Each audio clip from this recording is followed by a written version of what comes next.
My name is Alvin Mwangi and I've been given a scholarship for 4 years by Captain Ronald Karauri, and I'm happy for that.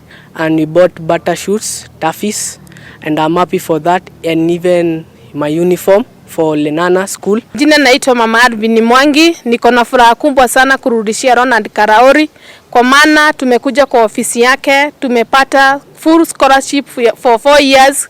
Mtoto wangu anaenda Lenana school. Angalia vile mtoto wangu ameng'ara kwa school uniform, na Mungu abariki Ronald Karauri kwa vile ametenda mema. Naitwa Rose Kalondu.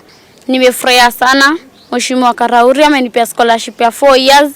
Nimepata uniform, nimepata viatu na vitu zote za shule. Na kesho naenda shule St. Mary's Lwak iko Siaya. Mungu akubariki na sita kuangusha pia. Nacheza football na nimefurahia sana. Jina naitwa Pastor George Baraza. Mimi ni mkaaji wa hapa Njiru, na mimi niko na mtoto ambaye ni walemavu ambaye amekuwa kwa nyumba kwa muda mrefu kama sijapata mahali nampeleka shule.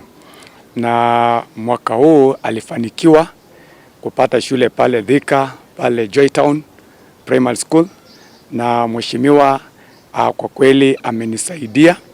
Amechukua huyo mtoto kumlipia shule, anaingia pale anaanza PP2 na kuendelea. Kwa hivyo mimi langu ni kushukuru Mungu kwa mheshimiwa ambaye amejali pia watoto ambao ni walemavu. Amegharamia kila kitu, amenunulia kila kitu, na kesho kijana anaenda pale Thika Joytown Primary School.